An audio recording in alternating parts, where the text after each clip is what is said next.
Vayan conmigo al capítulo 5 del libro de Proverbios, por favor. Vamos a leer del versículo 1 hacia el 14. Y leemos. Hijo mío, presta atención a mi sabiduría. Inclina tu oído a mi prudencia, para que guardes la discreción y tus labios conserven el conocimiento. Porque los labios de la extraña destilan miel y su lengua es más suave que el aceite, pero al final es amarga como el ajenjo, aguda como espada de dos filos. Sus pies descienden a la muerte, sus pasos solo logran el Seol. No considera la senda de la vida, sus senderos son inestables y no lo sabe. Ahora pues, hijos míos, escúchenme y no se aparten de las palabras de mi boca. Aleja de la extraña tu camino y no te acerques a la puerta de su casa. No seas que des tu vigor a otros y tus años al cruel. No seas que se sacien los extraños de tus bienes y tu esfuerzo vaya a casa del extranjero. Y al final te lamentes cuando tu carne y tu cuerpo se haya consumido y digas, ¿cómo he aborrecido la instrucción y mi corazón ha despreciado la corrección? No he escuchado la voz de mis maestros, ni he inclinado mi oído a mis instructores. He estado a punto de completa ruina en medio de la asamblea y la congregación. El Señor bendiga su palabra. Señor, tu palabra es tan poderosa, tu palabra es completa, tu palabra es suficiente. No necesitamos agregarle nada ni quitarle nada, pero por lo que es tu palabra no podemos escoger qué predicar y no qué predicar. Señor, somos una iglesia sometida a tu autoridad, somos una iglesia bajo tu palabra, somos una iglesia que enseña sola escritura. Solo tu palabra es suficiente, inerrante, perfecta. Solamente tu palabra, Dios, nos recuerda que tú la envías con un propósito y no regresará a ti sin llevar a cabo el propósito para el cual tú la enviaste. Padre, hay temas en tu palabra que son de instrucción, de corrección, de exhortación, pero tu palabra tiene el fin de santificar. Y por eso, Padre, yo ruego que en esta mañana tú nos des una porción de tu gracia, de humildad, de vernos ante ti en vez de pensar en el que está a mi lado. Señor, danos un encuentro contigo, Dios, como hemos orado y Pastor Luis oró. Ayúdanos, Padre. Sorpréndenos con un apetito mayor de someternos a tu poderosa palabra. En el nombre de Cristo Jesús oramos. Amén. Pueden tomar asiento, familia. Hoy regresamos a nuestra serie de proverbios. Quizás algunos que nos están visitando no sabían que estamos en una serie de proverbios. Tuvimos una serie de pausas entre esta serie y ya hoy regresamos a proverbios, a esta serie que le hemos titulado La sabiduría del Señor para mi día a día. Lo que queremos hacer en esta serie es mirar la sabiduría de lo alto, pero cómo esa sabiduría de lo alto no se queda en el techo, pero cómo esa viaja a mi corazón. Cómo la sabiduría de Dios es suficiente para que yo me maneje cada instante de mi vida, con cada circunstancia particular de mi vida. Cómo recuerdo que yo soy necesitado del sabio por excelencia y ese no soy yo. Cómo ordeno mi vida a la luz de su sabiduría para no seguir los pasos del necio siendo un necio más. Entonces, lo que hemos hecho en Proverbios ya, hemos predicado 13 prédicas, sermones de este libro de Proverbios que les exhorto que los escuchen. Esta semana tuve que volver a recordarme los nombres de las prédicas porque obviamente en una pausa que tuvimos se nos olvidó que estábamos en Proverbios. Pero recuerda brevemente, Proverbios es una serie de colecciones donde hay consejos sabios y prácticos, particularmente de Salomón y otros más que escribieron en Proverbios. Pero se entiende que fue Salomón quien escribió la mayoría de los proverbios y él usa estos otros consejeros otros maestros, lo cual él inserta de algunos consejos de ellos en este libro, pero a lo largo de Proverbios lo que se espera es que veamos un diálogo. Un diálogo. Y más hoy que nunca necesitamos ver un diálogo, porque puede ser que con el tema de hoy tú lo encuentres como un regaño de alguien alto mirando hacia abajo, cuando en realidad es de alguien sentado con alguien más, mirándolo a los ojos con ternura y con amor, diciéndole lo que vamos a hablar, es en serio. Entonces, si usted me ve con cara de serio, no es que estoy contra ti, que quiero darle el tono serio del texto. Quiero que nos sentemos con Salomón. Quiero que de alguna manera, aunque estoy parado detrás de un púlpito, no me veas como un típico predicador insultando y no que son todos los predicadores así, pero como que me están regañando. No, yo quisiera que hoy pudiéramos recordar que son diálogos. Son diálogos de un padre, Salomón, con su hijo, pero tanto así que son diálogos donde este padre como maestro le está hablando a otros, particularmente a estos jóvenes. Pero hemos dicho que es a todos los que nos habla. Es un padre tierno, amoroso que ha estado hablándole a su hijo y hoy él se va a tomar el tiempo de sentarse con su hijo y decirle lo serio que es el pecado sexual cuando lo que hace es llevarme obviamente al adulterio. De lo que vamos a hablar hoy es un tema serio, un tema importante, pero antes de que tú me cierres los oídos y digas, ¿por qué vino hoy a la iglesia? En realidad yo quisiera que hoy, antes de entrar en el texto, yo tengo en mente 3 grupos.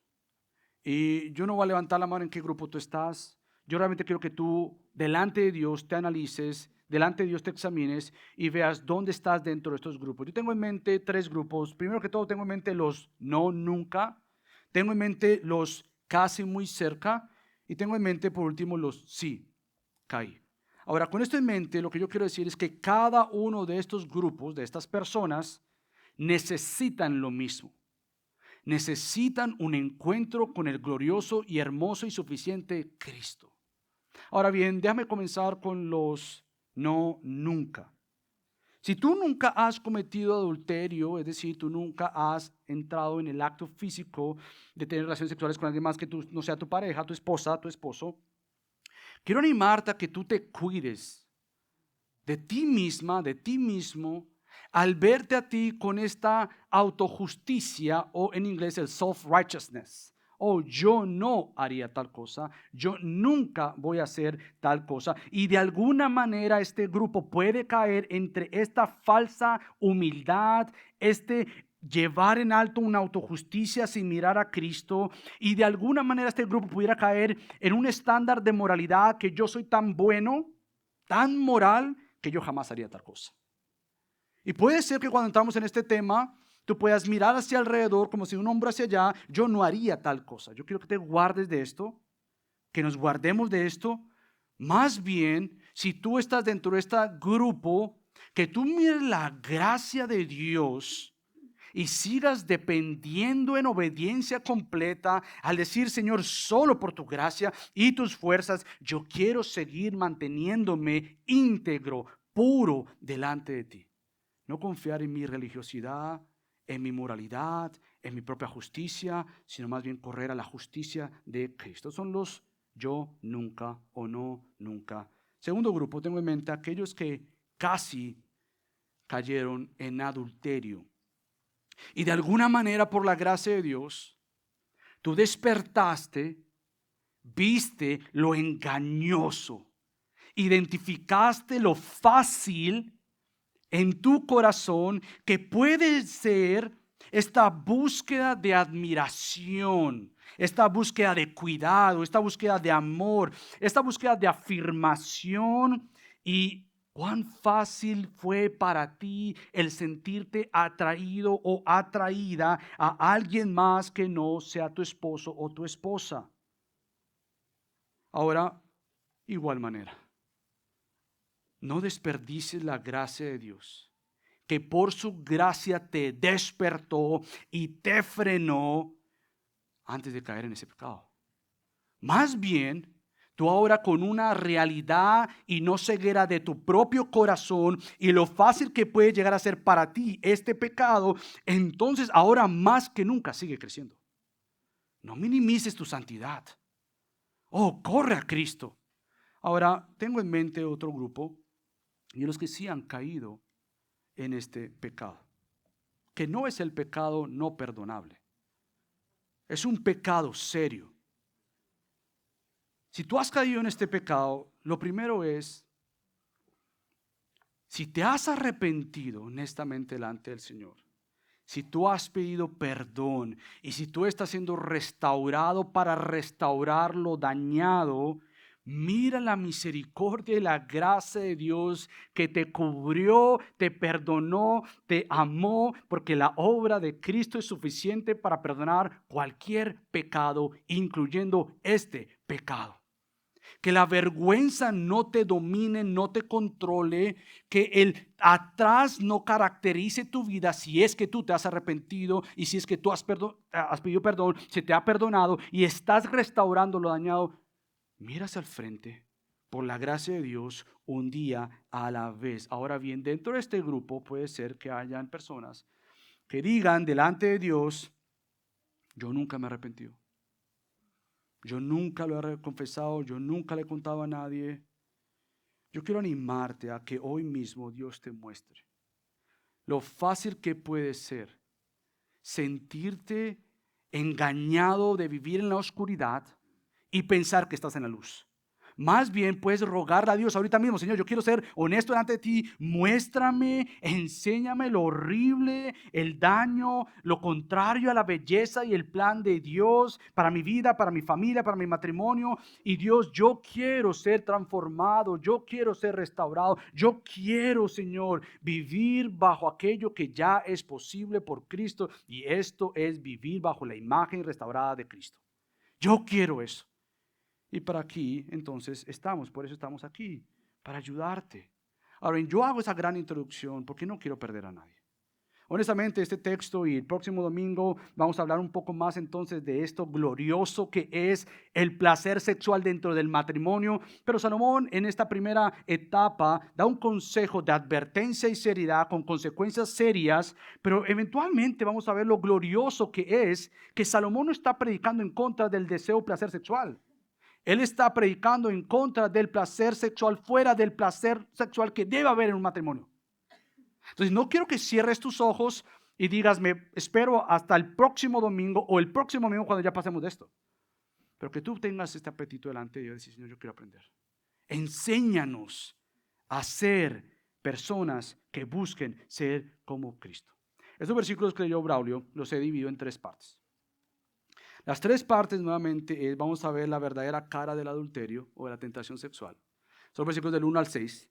Ya después de los versículos del 7 en adelante vamos a ver las consecuencias del pecado sexual, las consecuencias del adulterio.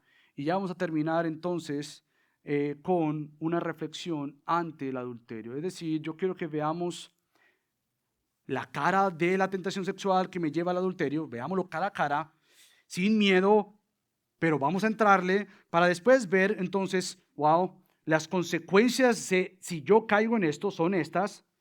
Pero después entonces, habiendo visto la cara a cara al pecado o la tentación al pecado sexual, viendo cara a cara, viendo las consecuencias, finalicemos entonces con una reflexión bíblica correcta. No simplemente cerrar y quedarnos ahí, sino que realmente miremos correctamente. Entonces, comencemos con lo primero y la verdadera cara del adulterio. Yo le he querido hacer este domingo y el próximo domingo, llamarle a esto un análisis del adulterio sabiamente o analizando el adulterio sabiamente. Yo no quiero que sea más una enseñanza sobre el adulterio, porque si yo hago una encuesta aquí, ¿cuántos de ustedes creen que el adulterio es malo? Se supone que la mayoría, no estoy diciendo que todos, pero que la mayoría, ojalá levantar la mano. Esa no es la pregunta. Yo creo que nos podemos enfocar en eso y concluir lo que ya sabemos, el adulterio es pecado. La pregunta que yo quiero es analizarla detalladamente. Poder de alguna manera romperla y ver lo que hay ahí para yo verla con mis ojos y que el Señor me ilumine para yo entender lo que se me ofrece que no es cierto y entonces correr a que me ofrece lo que es cierto y este es Cristo. Entonces vamos a analizar, vamos a de alguna manera hacer una investigación de lo que es este adulterio, pero para hacer esto tenemos que comenzar con lo primero. ¿Y qué es lo primero? La tentación.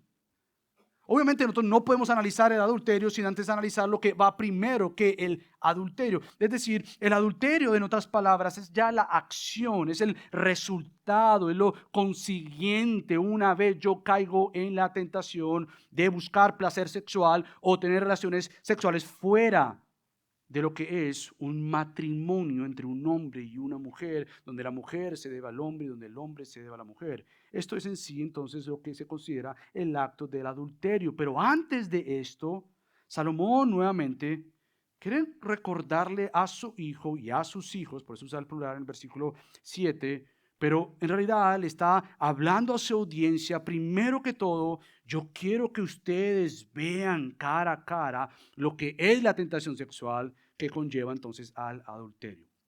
Ahora, Salomón lo hace de una manera gloriosa. Él primero comienza diciendo, por así decirlo, que la tentación sexual para pecar siempre busca esconder. La tentación sexual siempre busca esconder algo. La tentación sexual busca siempre tergiversar la verdad. Eso es lo que es el pecado y la tentación. Busca de alguna manera cambiar lo que Dios ha hecho y proponernos algo mejor y darnos a entender y creer que nos puede ofrecer algo mejor de lo que Dios ya nos ha ofrecido. Entonces tergiversa la verdad y también minimiza la verdad. Y esto pasa entre más nosotros cedemos y nos alejamos de la sabiduría y cerramos nuestros oídos a la prudencia. Eso es lo que Salomón estaba hablando. La prudencia, la sabiduría. Oh, hijo mío, escucha. Oh, hijo mío, mira. Oh, hijo mío, entiende desde aquí adentro para que comprendas mis consejos. Salomón ha estado invirtiendo su tiempo en esto. Es tanto así que las únicas dos veces que en Proverbios, por lo menos en Proverbios, aparece la palabra adulterio, el adulterio es considerado, según Salomón, en el Proverbio 6, que vamos a llegar allá, versículo 32, como aquellos que no tienen entendimiento. Entonces quiere decir que la muestra de, la conclusión de caer en adulterio, quiere decir que de alguna manera mi mente se nubló, obré neciamente. Me cegué, no pensé correctamente, no tiene entendimiento, no porque no es inteligente, es porque de alguna manera minimizó, cambió, escogió necedad sobre obediencia.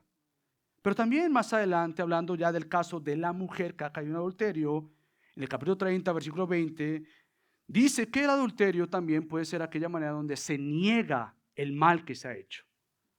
Después del acto, dice Salomón en el capítulo 30, la mujer simplemente se vuelve a arreglar y dice, aquí no ha pasado absolutamente nada. Entonces no entiende la persona que comete adulterio porque obró neciamente y también minimiza el hecho de lo que acaba de pasar. Por eso entonces que Salomón toma este tiempo cauteloso, sabiamente, y como vamos a ver más adelante, recuerden que Salomón fue uno de estos que cayó en múltiples adulterios. Entonces, no estamos hablando de una persona que desconoce este pecado. Estamos hablando de una persona que se supone vio lo horrible de esto y ahora usa esa experiencia redimida, restaurada, cambiada, transformada, no para echarse la vergüenza y el dolor y esconderse en una habitación. Para decir, yo no quiero que eso le pase a mis hijos. Y él toma esta oportunidad de hablarle a su hijo, de hablarle a los jóvenes y decirles, por favor, escuchen y entiendan lo que estamos hablando en este mismo momento. Entonces Salomón busca ayudar a su hijo a entender la tentación sexual que lo llevará o lo llevó en este caso en el adulterio. Por eso es que nuevamente volvemos a las mismas palabras que ya hemos escuchado varias veces de Salomón cuando él hizo, hijo mío, presta atención. Si ya has estado con nosotros en Proverbios, ya quizás te memorizaste esta frase. Hijo mío, presta atención. Hijo mío, escucha. Hijo mío, por favor, sigue mis instrucciones. Nuevamente, Salomón tiene un deseo genuino por llamar la atención de su hijo, por prestar atención. Es decir, hijo, no simplemente escúchame por escuchar. Hijo, grábate estas palabras en tu corazón. Grábate estas palabras en tu mente. Haz de esto algo intencional y genuino donde tú puedas discernir y responder sabiamente ante la tentación. No esperes a la tentación. Prepárate para la tentación. ¿Y qué pasa si has caído en la tentación? Hijo mío, recupera tu entendimiento rápidamente. Porque puedes ir de mal a peor. Entonces, lo que vemos aquí nuevamente es este afán de Salomón para que su hijo pueda apreciar la obediencia y que de alguna manera él pueda identificar que el placer buscado en la tentación sexual tiene que ser reemplazado por el placer correcto de escuchar y seguir las instrucciones de Dios. Estamos hablando de placeres, de afectos, de pasiones, pero Salomón quiere que su hijo entienda que hay deleite, que hay placer en la vida de uno cuando uno escoge el placer correcto de escuchar y obedecer a Dios sobre el placer incorrecto de caer en el pecado sexual. Quizás te preguntas, ¿y para qué escuchar con placer, con deseo genuino la instrucción sabia de Dios? ¿Sabes por qué? Salomón responde, para que guardes la discreción y tus labios conserven el conocimiento. Ahora yo tengo una pregunta, ¿qué es la discreción? ¿Por qué Salomón dice, inclina a tu hijo a mi prudencia? ¿Para qué? Para que guardes la discreción. ¿Qué tendrá que ver la discreción con guardarme de caer en el pecado sexual cometido en el acto de adulterio? ¿Qué es la discreción y por qué suelta una herramienta como estas a su hijo que aprenda la discreción como resultado de escuchar y dar atención a las palabras de Salomón? ¿Qué querrá decir la discreción? ¿De qué me sirve ser discreto en la tentación sexual?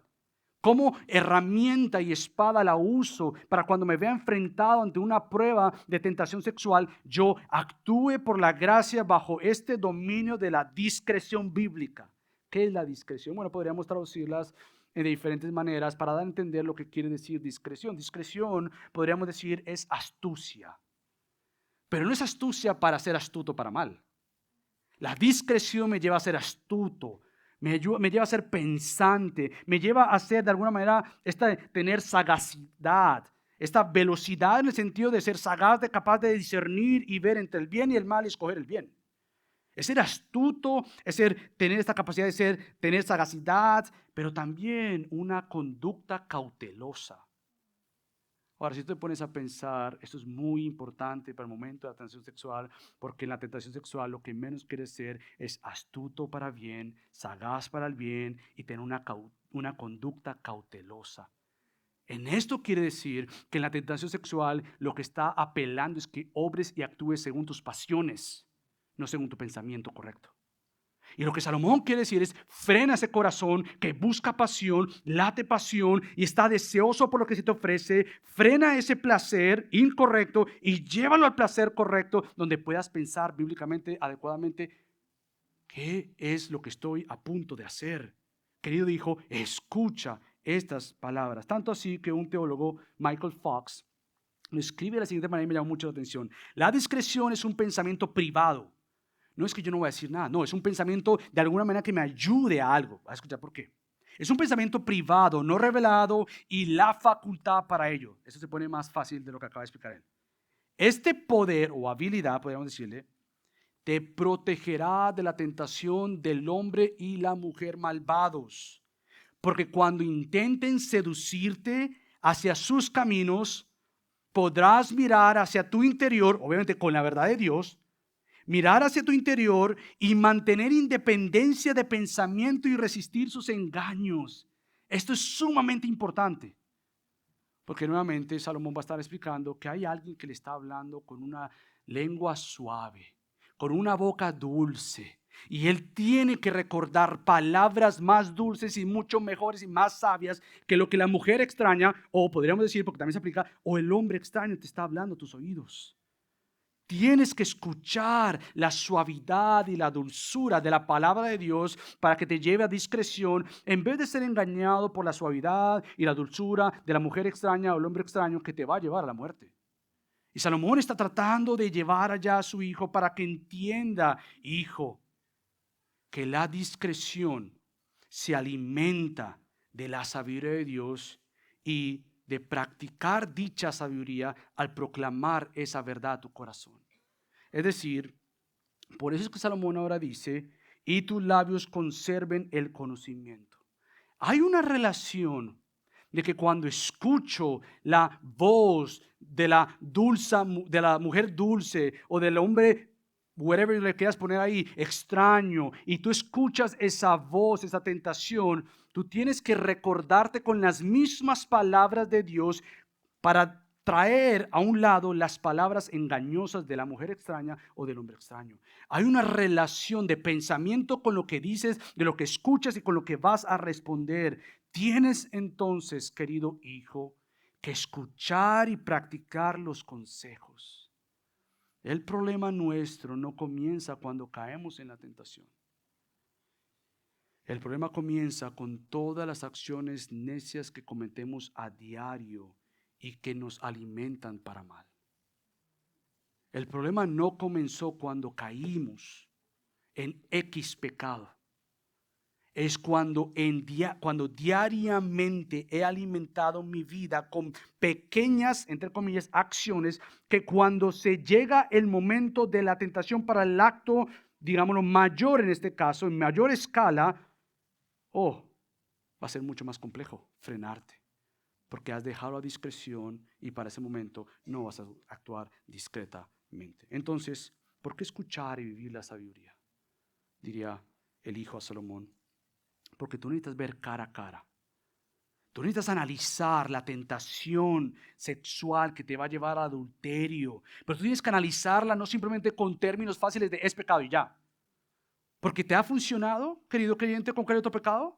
¿Te ha funcionado simplemente saber que es pecado? Si somos honestos y si este hijo es honesto, va a decir, no me ha funcionado. En muchos casos no me ha funcionado. Tú tienes que entonces romper lo que se te ofrece, compararlo con lo que Dios te ofrece.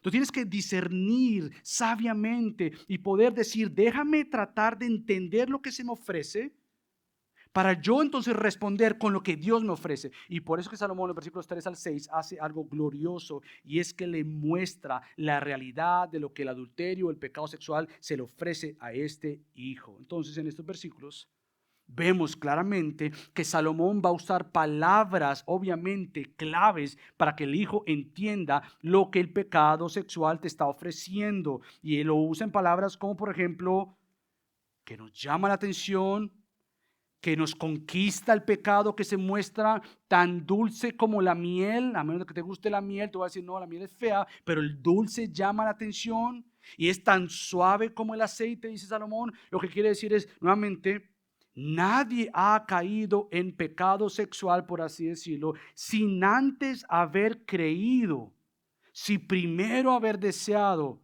las falsas ofertas que el pecado sexual te ofrece. Esto quiere decir nuevamente que lo que Salomón quiere decir a su hijo es, el pecado sexual nos ofrece algo que nosotros conocemos y queremos. Hablando del pecado sexual, hablando de otros pecados que vamos a ver a lo largo de Proverbios, pero hablando del pecado sexual, el pecado sexual te ofrece algo que tú quieres, que tú deseas. Es decir, nosotros no somos criaturas creadas con pasiones, con placeres, en busca de satisfacción. Entonces, la manera de entonces ver cara a cara el adulterio o el pecado sexual no es minimizando que lo que te ofrece es extraño para ti. Así no matamos el pecado. Nosotros no matamos el pecado sexual, en este caso el adulterio, diciendo, a mí no, yo no quiero eso. No, Salomón le entra a su hijo por afectos que él desea y que él quiere. Entonces, por eso es que él le explica a su hijo, al contrario, el pecado y el tentador lo que está haciendo es seduciéndote al hablar este idioma de tu corazón, hijo. ¿Qué idioma? Pasión, placer y deleite. Estos son aspectos que tenemos por ser criaturas creadas a la imagen de Dios. Entonces el problema no está en que estoy en busca de placer, no está en que estoy en busca de pasión, no está en que yo estoy buscando la satisfacción. El problema está que yo no hago la pregunta correcta. ¿Es esto que me ofrece ahorita mismo el pecado sexual, el deleite que me promete, está bajo los buenos parámetros, bajo el diseño y la voluntad de Dios para el placer sexual dentro del matrimonio? Y si la pregunta es no está en esos parámetros, entonces es fácil decir es pecado. Pero no es comparar con que lo que me ofrece es placer. Yo no quiero placer. No, tú quieres placer. Lo que me ofrece es satisfacción. No, yo no quiero ser satisfecho. No, tú quieres ser satisfecho, satisfecha. Ahora nuestra satisfacción mayor debe estar en la persona de Dios. Mi placer debe ser amarle a Él, desearle a Él. Pero como vamos a ver el próximo domingo, Salomón hace algo glorioso y es que él dice, este placer que ella te ofrece o que él te ofrece y no es tu esposa, no es tu esposo, es contrario a Dios. Ahora, ¿sabes qué, hijo mío? Bebe agua de tu cisterna y agua fresca de tu pozo, sean para ti solo y no para los extraños contigo. Sea bendita tu fuente y regocíjate con la mujer de tu juventud. ¿Tú crees que Salomón le dijo a su hijo, hijo, olvídate del placer? Hijo, mira, estás ya casado y eso es aburrido. Se acabó todo ahí. Más bien busca en la mujer o el hombre extraño lo que esa mujer y ese hombre no te pueden dar. No, Salomón lo que hace es orientar su pasión hacia Dios y hacia su hogar. Y eso es lo que vamos a ver el próximo domingo. Pero mientras tanto, Salomón está diciendo nuevamente, escucha el consejo, busca tener ojos para ver y actuar sabiamente. Actúa con prudencia, discreción y conocimiento. ¿Para qué? Para entender algo que en el momento de la tentación te va a ser difícil ver sin la ayuda de Dios. Pero cuando te veas enfrentado a esta tentación con la sabiduría de Dios, el consejo de Dios, vas a poder ver detrás de esa cortina del placer y vas a ver que cuando tú mueves esa cortina, antes de caer, cuando tú la mueves, tú te vas a dar cuenta que detrás de esa cortina de placer se encuentra la muerte. Que aunque esa fruta se vea tan dulce, al morderla, hijo mío o hija mía, encontrarás que es amarga y no simplemente amarga, pero venenosa. Por eso es que él usa la palabra de ajenjo.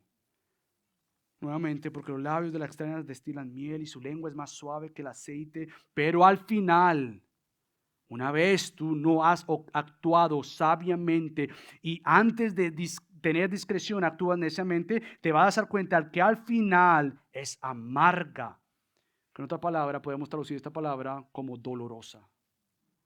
No simplemente que es bitter, amarga, pero es dolorosa. Es la misma palabra que se usa en la caída. Es dolorosa, es fea, no es buena. No simplemente, fue amarga, la quito. No, es dolorosa. Y no simplemente que es dolorosa, es como el ajenjo, que esto es veneno, según la Biblia también. Tal como si tú comieras lo que algunos de ustedes quizás conocen, el fruto de lo que se llama en el Caribe o en América del Sur, América del Centro, la manzanilla de la muerte. Que tú la ves y tú dices, ay, qué rico, la voy a comer, pero al morderla y al tragarla, al masticarla, te vas a dar cuenta que es extremadamente tóxica, pero se vio como una fruta. El pecado sexual y el adulterio se ve como algo que te ofrece placer, pero al morderla te vas a dar cuenta que lo que estás mordiendo es veneno. Te estás tragando la muerte. Por eso nuevamente Salomón, conociendo muy bien la tentación y cómo opera y cómo obra, le quiere guiar a su hijo porque precisamente esto fue lo que lo llevó a separarse de Dios. Lo que trajo consecuencias a Salomón fue que creó miles de mujeres para él y al final de sus días en el Eclesiastés dice todo eso es vanidad. Todo eso no sirve de nada, querido hijo. Sé sabio y deleítate en la mujer de tu juventud. Quiere decir que tienes una mujer. De igual manera, si la hablara en términos de mujer, deleítate en el hombre de tu juventud. No andes buscando placer fuera de tu hogar.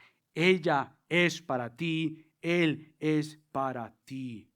Ahora sí, cuando Salomón le presenta todo esto, los versículos 4, como acabo de mencionar, y el 5 y el 6, vuelven a hablar de lo que es esta oferta del adulterio, pero lo compara y le ayuda a entender realmente, sabiamente, cómo debes desenmascararla para ver realmente qué es lo que te está ofreciendo, hijo mío. Escucha, hijo mío, sus ofertas, porque no hace sentido beberse lo que te ofrece sabiendo que es veneno para morir.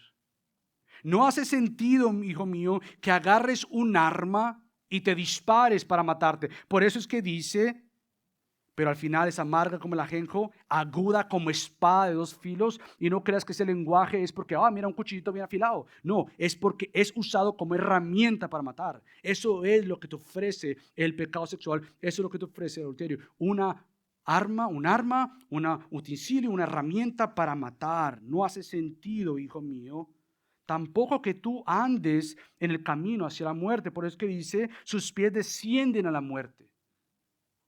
No hace sentido, hijo mío, que tú sigas sus pisadas hacia el lugar de los muertos. Por eso es que él dice, sus pasos solo logran el Seol. Y el Seol en hebreo quiere decir el lugar de los muertos. No hace sentido, hijo mío, que sigas hacia ese camino, hijo mío. En otras palabras, Salomón lo que le quiere decir puntualmente a su hijo es lo siguiente. Lo que te ofrece el pecado sexual que te lleva al adulterio es muerte. No sé cómo más explicártelo, hijo mío. Con veneno, con espada, con caminos hacia la muerte, con el lugar de los muertos llamados el Seol. Mira, tú estás camino a la muerte. No considere la senda de la vida. Sus senderos son inestables. Está hablando de la mujer extraña y no lo sabe. La mujer extraña está perdida, ha abandonado, como ya vimos en el capítulo 2, el pacto con Dios y con su esposo.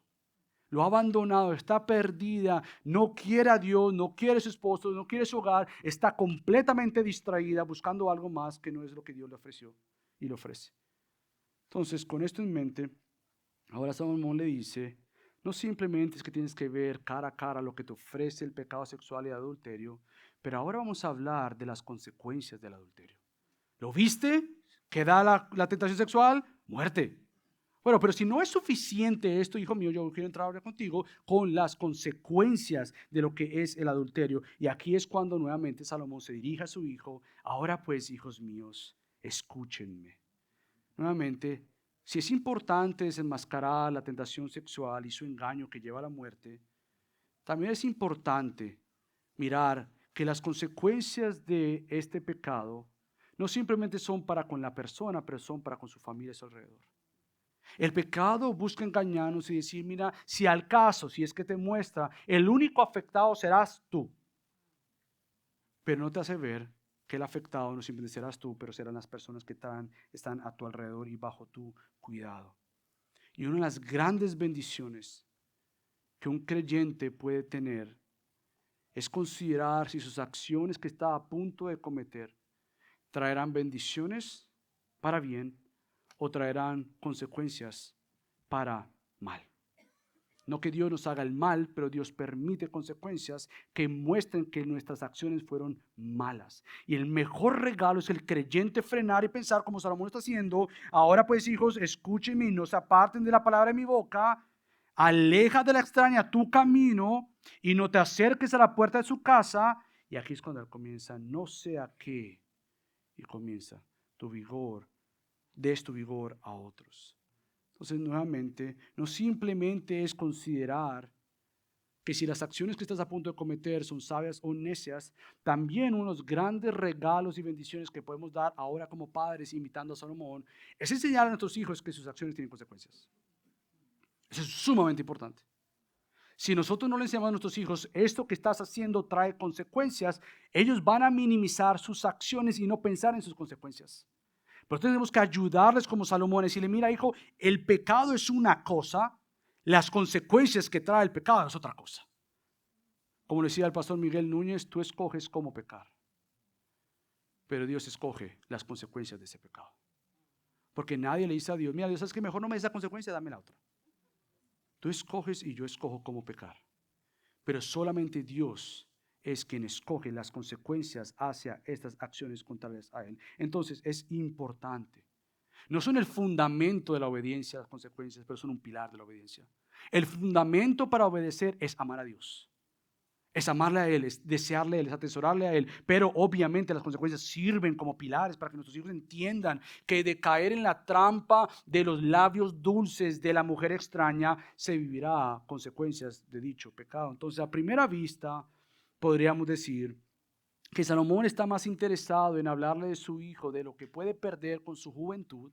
Por eso es que él dice, no sea que tú des tu vigor a otros y tus años al cruel, no sea que se sacien los extraños de tus bienes. Podríamos decir que Salomón está muy interesado en los bienes que se pueden perder, en la juventud que se puede perder, y aunque esto es real y muy en serio, no simplemente son los negocios, la tierra y la herencia de la familia que se puede perder y se perderá, pero también es una pérdida de vida. Ahora, ¿cómo nosotros entender esto? Porque cuando leemos estas consecuencias, bueno, su juventud, sus bienes, a otros al extranjero. ¿Qué tiene que ver esto con nosotros? Bueno, primero que todo tenemos que entender lo que estas consecuencias culturalmente significaban para Salomón. ¿Qué es lo que él está tratando de decir con esto? Porque hoy en día, si uno comete adulterio, posiblemente las consecuencias no van a ser que te quiten la tierra. Puede ser. Entonces, quizás podemos decir, bueno, esas son consecuencias de allá, ya ahorita no tengo consecuencias. No, primero que todo entendamos qué quiere decir estas consecuencias para Salomón. Como lo decía un teólogo, evidentemente en esta cultura el esposo celoso podía encontrar compensación convirtiendo al adúltero en su esclavo de por vida. Ningún pago monetario por sí solo podía satisfacerlo. Por eso es que le llama al cruel. Por eso que le dice, hijo mío, tú vas a entregar todo tu vigor, toda tu juventud a alguien más que es el esposo de la cual tú te acostaste, y éste va a cobrar y va a demandar que tú des tu vida en esclavitud para trabajar por el mal que tú hiciste. No simplemente esto, es que tus bienes también se van a ver perjudicados. Entonces, para entender esto, yo quiero brevemente, y lo vamos a ver más adelante, en el capítulo 6, versículo 32 al 35, habla de lo serio que Salomón está tratando de explicar acá. Fíjate lo que dice Proverbios 6, 32 en adelante. El que comete adulterio no tiene entendimiento, el que lo hace destruye su alma, heridas y vergüenza hallará y su afrenta no se borrará, porque los celos enfurecen al hombre y no perdonará en el día de la venganza, no aceptará ningún rescate ni se dará por satisfecho aunque le des muchos presentes. Por eso es que Salomón le dice a su hijo, hijo mío, no hagas esto, no escuches, no vayas al camino de la extraña, porque de hacerlo obviamente vendrán consecuencias a tu vida. Quizá nosotros de hoy en día podemos decir, bueno, estas consecuencias no son iguales para nosotros. Ya de la era del 60 al 70, cuando Estados Unidos legalizó, por así decirlo, el divorcio sin falta, cualquiera ahorita se puede divorciar. Ya no hay consecuencias tan serias como estas. Antes tenía que traer un paquetón de razones y a ver si la corte, obviamente la iglesia permitía un divorcio. Hoy en día, cuando ya la era de los hippies, del sexo, la revolución sexual en los 60 y el 70, cuando se legaliza que cualquiera se puede divorciar por no fault, no causa de culpa ninguno de los dos. ¿Sabéis qué? We agree. ¿Estamos de acuerdo? Para divorciarnos. Y se acabó el asunto acá. Bueno, desde eso ha traído muchas consecuencias, donde las consecuencias de un pecado como tal ya no se experimentan. Pero ahora bien, ¿cuáles son las consecuencias, según nuestro tiempo, que podríamos enfrentar cuando caemos en pecado sexual o en lo que es adulterio? El mismo autor dice, aunque la inmoralidad sexual hoy en día no conduzca a la esclavitud, nadie va a ser esclavo a alguien, aún si conduce a pensiones alimenticias, manutención de los hijos, hogares rotos, dolor, celos, personas solitarias, enfermedades venéreas. Sí hay consecuencias de nuestros actos. Por eso es que Salomón es tan deseoso de que su hijo entienda la seriedad de lo que él está a punto de hacer, que desenmascare la tentación sexual y vea que entrar a la mujer, a la casa de la mujer extraña o del hombre extraño, no es sabio. Y lo que vas a experimentar es dolor. Entonces, ¿qué debemos decir ya para terminar ante la tentación sexual o ante el pecado? Nuevamente Salomón está diciendo, mira, el pecado, la tentación sexual, desenmascárala, mírala, la muerte que hay, las consecuencias que se vienen a tu vida. Pero el versículo 11 comienza con una reflexión. Es como que si el hijo ahora te toma la palabra, pero es el padre que le está hablando. Pero el hijo toma esta palabra y dice, y al final te lamentes cuando tu carne y tu cuerpo se hayan consumido y digas, cómo he aborrecido la instrucción y mi corazón ha despreciado la corrección. No he escuchado la voz de mis maestros, ni he inclinado mi oído a mis instructores. He estado a punto de completa ruina en medio de la asamblea y la congregación. ¿Sabes qué sucede en estos versículos? Que a la misma vez es algo glorioso de la misericordia y de la gracia de Dios. Lo que yo creo que sucede en estos versículos y a lo largo de otros comentaristas es que aquí nosotros experimentamos un despertar de la gracia de Dios. Muchos concluyen que este hombre sí cayó en este pecado. Y lo que tenemos del versículo 11 al 14 es un despertar de arrepentimiento para un cambio de vida. Es casi como lo que Pablo dice en Efesios 4, en Efesios 5, 14, cuando dice, por esta razón dice, despierta tú que duermes y levántate de los muertos y te alumbrará Cristo.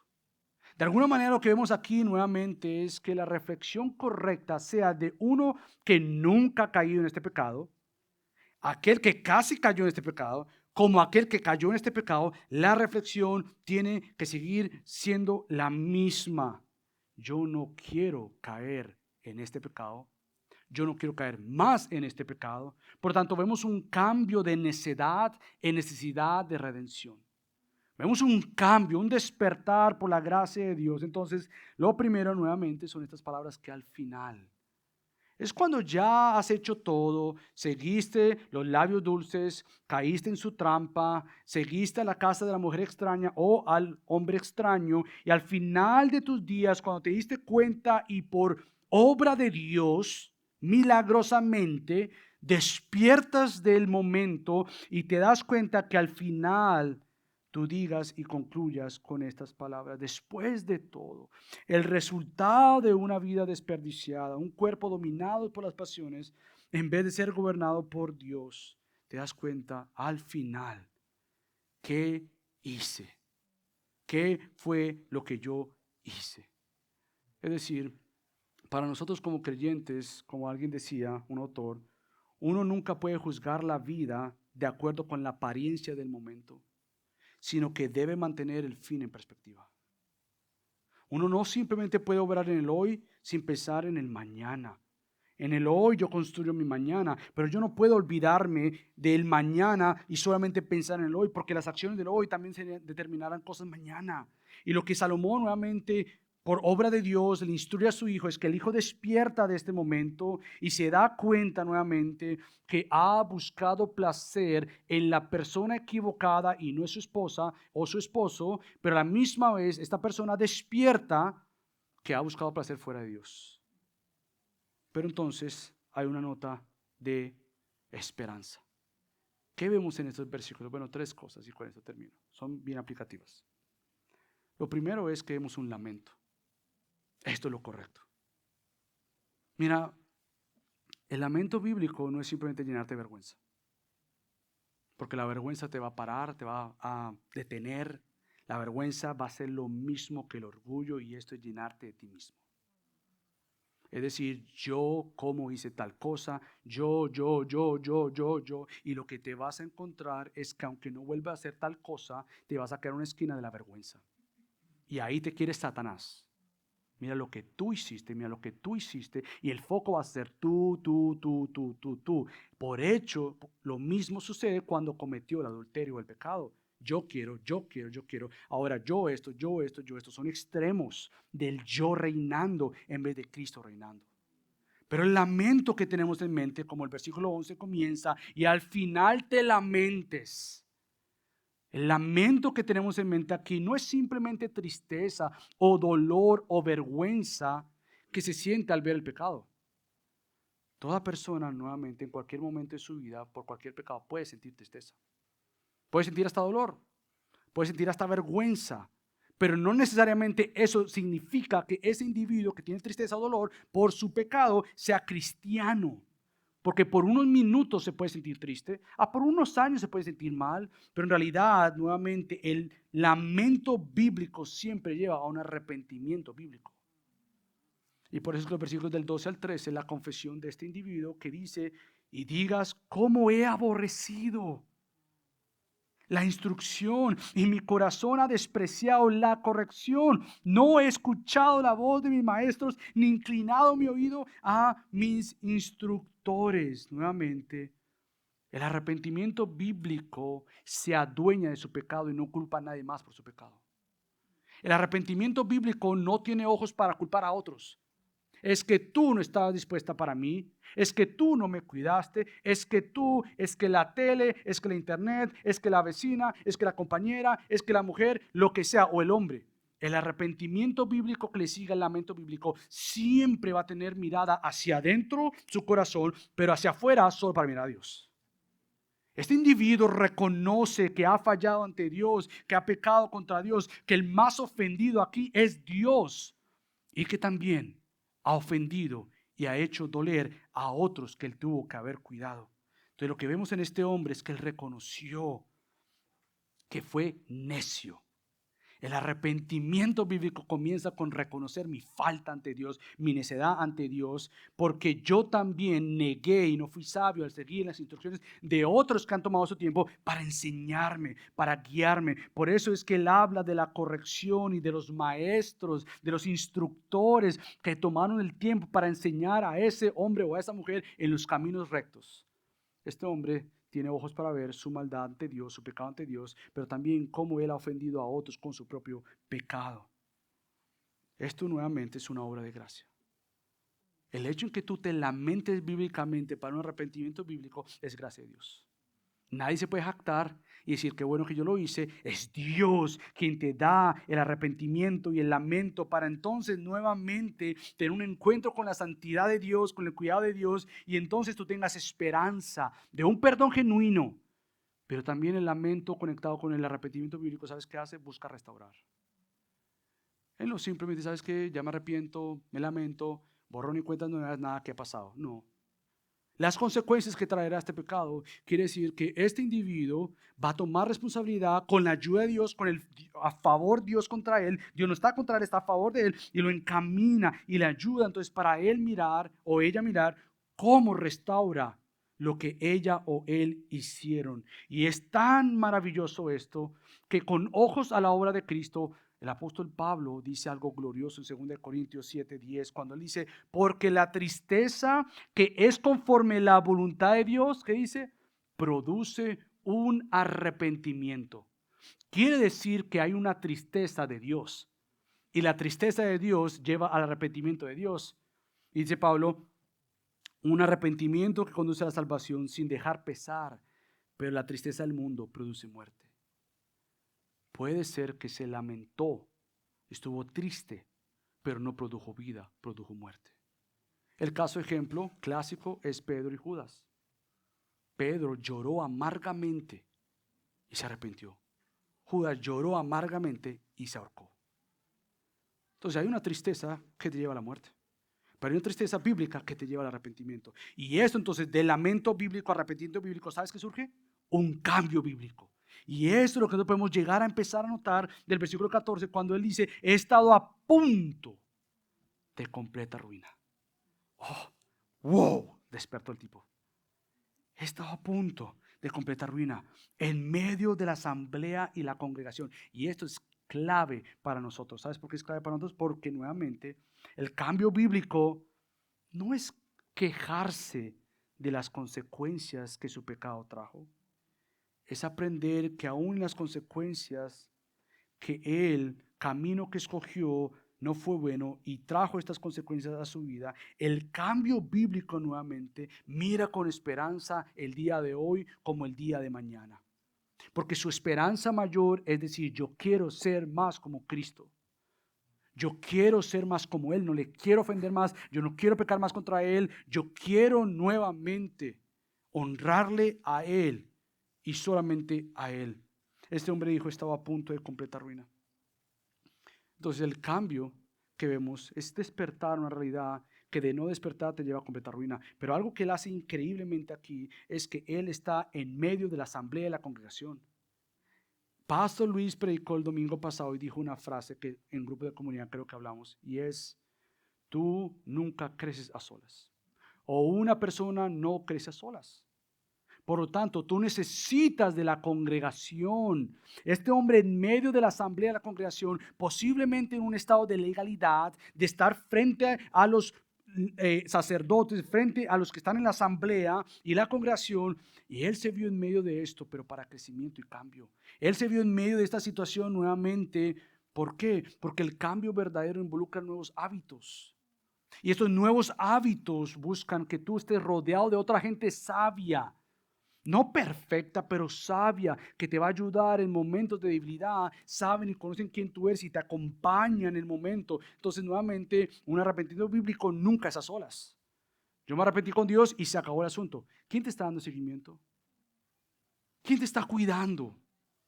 ¿Quién es aquella persona a la cual tú puedes decir francamente, mira, aquí estoy yo, examíname, mírame por favor? Aparte de ser tu esposa o tu esposo que deben ser, ¿quién más dentro de la congregación sabe, no para chismosear o matar o apuntar o condenar o juzgar, pero para edificar?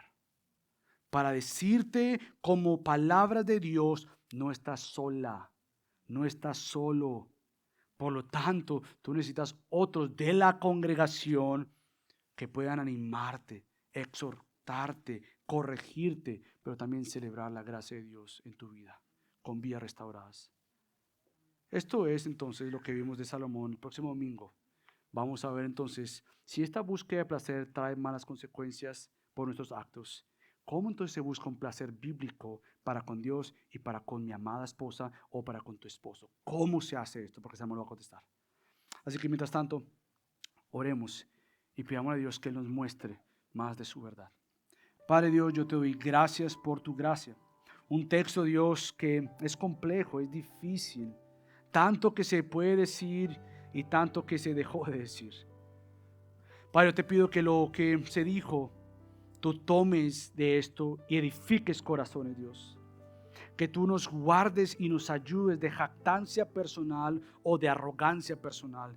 Que tú nos ayudes, Dios, a no hundirnos en la miseria, ni tampoco en la vergüenza que nos llevan al cambio, ni a la negación que nos lleva al cambio, pero que tú nos hagas honestos ante ti para vivir la libertad que trae Cristo. Ayúdanos, Dios, edifica hogares. Haz de gracia sobre gracia una comunidad de gente íntegra. No gente perfecta porque no lo somos, pero personas, Dios, que realmente entiendan cuán vulnerables son para el pecar, pero también cuán amados son por el Dios y por su iglesia para no pecar.